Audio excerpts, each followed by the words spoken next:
Hello दोस्तों, एक कार्यक्रम में वाणिज्य मंत्री पीयूष गोयल भारत और चीन के स्टार्टअप की तुलना कर रहे थे, जिसका वीडियो खूब वायरल हुआ है। Focus on food delivery app, दुकानदारी का ही काम करना है हमें। Our ambitions are to compete with the best in the world, but I can't take to them grocery stores and say this is India's offering for startup. Piyush Goyal कहते हैं, हमारे देश में स्टार्टअप वालों ने डिलीवरी ऐप बनाए और युवकों को डिलीवरी बॉय बनाकर सस्ते श्रम में बदल दिया। फ्लेवर्ड आइसक्रीम और चिप्स बनाए जिनसे बच्चों की सेहत खराब हुई है। इसके बरअक्स चीन के स्टार्टअप वालों ने सस्ता एआई बनाकर सस्ती बैटरी और ईवी बनाकर दुनिया पर धाक जमा दी। इस बात को लेकर भले लोग उनकी आलोचना करें कि वह दुश्मन देश की तारीफ कर रहे हैं, पर बोल तो वह सच ही रहे हैं। शेयर मार्केट के ट्रेडिंग ऐप का अलग प्रभाव है। इसके आने के बाद अच्छे भले पढ़े लिखे लोग नौकरी छोड़कर फुल टाइम ट्रेडर बन गए और सुबह 9 बजे लैपटॉप पर बैठकर कथित तौर पर करोड़पति बनने निकल गए, लेकिन आजकल बर्बाद होकर डिप्रेशन का शिकार हो गए हैं। रील्स और वीडियो एडिटिंग ऐप का तो बच्चों से लेकर बुजुर्गों तक सबको मोबाइल का ऐसा चस्का लगा है कि देश की आधी आबादी वीडियो बनाने में व्यस्त है और आधी देखने में।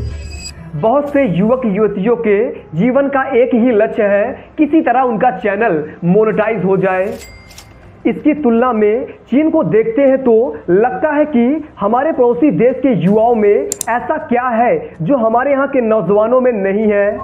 BYD जैसी कंपनी वे लोग कैसे बना रहे हैं, जिसने टेस्ला को घुटनों पर ला दिया है और सस्ता एआई बनाकर चैट जीपीटी की मोनोपोली खत्म कर दी है। अब सवाल यह है कि जिन युवाओं से हम चीन के युवाओं की तरह के स्टार्टअप की अपेक्षा कर रहे हैं, उनको हम स्कूल स्तर से क्या वैसी शिक्षा दे रहे हैं जैसे कि चीन के बच्चों को शिक्षा दी जा रही है।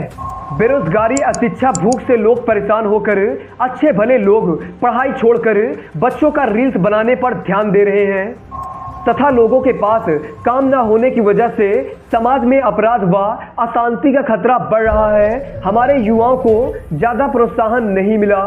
स्टार्टअप महाकुंभ में पीयूष गोयल जी रोबोटिक्स और एआई जैसे उच्च तकनीकी क्षेत्रों पर ध्यान केंद्रित करने का आह्वान किया, मगर क्या केवल आग्रह से बात बनेगी?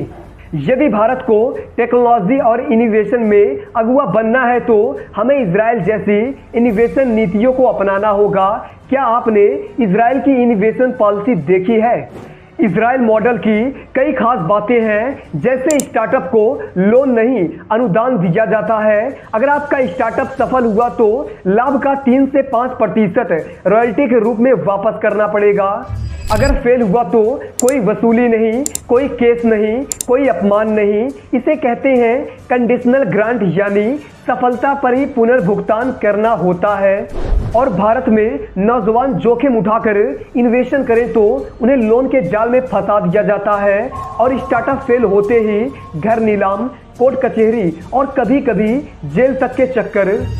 नतीजा, लोग इन्वेस्टमेंट की जगह कॉपी पेस्ट करने लगते हैं सब और उसी भीड़ में शामिल हो जाते हैं जहां जोखिम नहीं, वे एक तय रास्ता अपनाते हैं।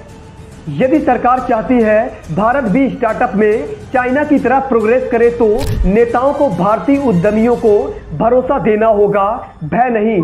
सरकार को चाहिए कि वह इनोवेशन विद कैंपेशन की नीति अपनाए, जैसे इजराइल ने अपनाई और आज स्टार्टअप नेशन बना। क्या हमारी नीति नियंता इसके लिए संकल्पित हो सकते हैं? वीडियो पसंद आया हो तो इस वीडियो को ज़्यादा से ज़्यादा शेयर जरूर कीजिएगा। चैनल पर नए हैं तो चैनल को सब्सक्राइब जरूर कर लीजिएगा। मिलते हैं अगले नए टॉपिक के साथ नेक्स्ट वीडियो में। Thank you.